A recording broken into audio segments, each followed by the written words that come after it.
यकीनन आप सोच रहे होंगे कि मैं इस जगह क्या कर रहा हूँ। एक प्रोजेक्ट था जिस पे काम कर रहा हूँ। ज़हन में कुछ ख्यालात आए तो सोचा अपने YouTube चैनल की वीडियो के ज़रिए अपने ख्यालात का आपके सामने इज़हार करूँ।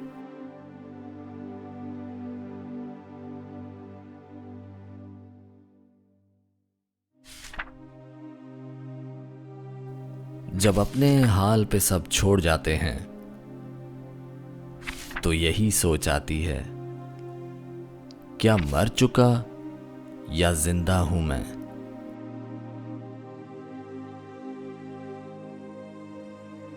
जब हवाओं से गिला करता हूं मेरे हिस्से में क्या है, तो हवा का झोंका आता है, कहता है तुझे सांस दी। क्या मर चुका या जिंदा हूं मैं।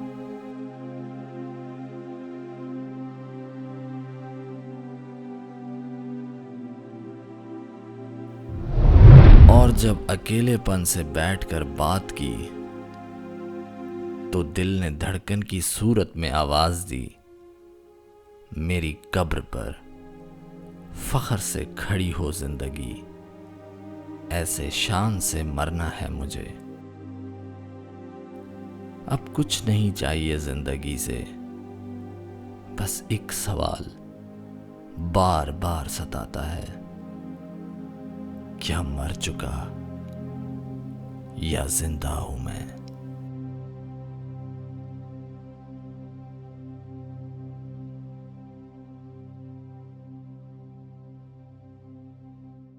कहानी थोड़ी सी इसकी अनोखी है, जहाँ तक मैं सुनता आया हूँ। जहाँ तक कुछ कहानियाँ हमें रियल लगती हैं, कुछ फेक लगती हैं।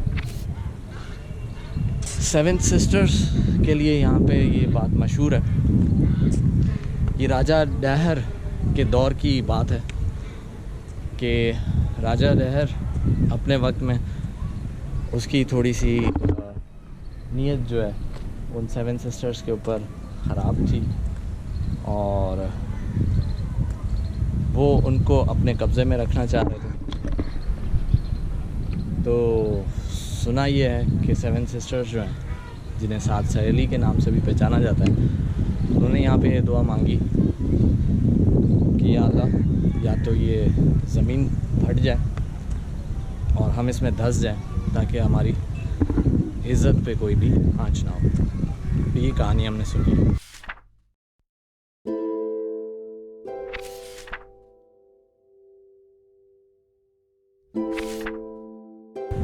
एक बात शेयर करना चाह रहा हूँ। मुझे पता नहीं क्यों ऐसा लग रहा है कि मैं अपने आप से बात कर रहा हूँ, क्योंकि 25-35 साल के बाद अगर मैं यही वीडियो देख रहा हूँगा तो बूढ़ा हो चुका हूँगा और इस वक्त मैं अपने आप से ही मुखातिब हूँ, कैसे हो फराज और कैसी रही ज़िंदगी। या फिर ये भी हो सकता है कि इन 25-35 साल के बाद शायद ये वीडियो मैं नहीं देख रहा हूँ, मैं दुनिया में ना रहूँ शायद, और मेरे कोई चाहने वाले, मेरे अजीज़ या मेरे दुश्मन या कोई भी मुझे इस वक्त देख रहा होगा। ज़िंदगी बहुत छोटी सी है मेरे यार, बहुत ज़िंदगी छोटी है। पिछले 2 हफ्तों में मैंने अपने कुछ 2 रिलेटिव्स खो दिए, उनकी डेथ हो गई, ननियाल की तरफ से और ददियाल की तरफ से। तो मौत बरहक है, पर कभी कभी ये सोच आती है, हम माफ़ी अल्लाह ताला से तो मांगते हैं, पर क्या हमने अल्लाह के बंदों से माफ़ी मांगी कि हमें क्या पता कोई नफ़रत करता हो, जाने अनजाने में कोई ऐसी बात कह दी हो कि जिससे किसी की दिल आज़ारी हुई हो। तो अब अगर 25-35 साल के बाद ये वीडियो अगर मैं ख़ुद देख रहा हूँ, बूढ़ा हो चुका हूँ, तो मैं अपने आप को कह रहा हूँ कि फराज माफ़ी मांग लो सबसे। और अगर मैं इस दुनिया में अभी नहीं हूँ और मुझे मेरे चाहने वाले और मेरे अजीज़ देख रहे हैं या मुझसे नफ़रत करने वाले मुझे देख रहे हैं, तो मैं from the bottom of my heart उन सब से अपने जाने अनजाने कोई भी मुझसे अगर कोई ख़ता हो गई है, मैंने कुछ गलत बोल दिया है, तो मैं माजरत करता हूँ। ज़िंदगी थोड़ी सी है, क्या पता कब गुजर जाए।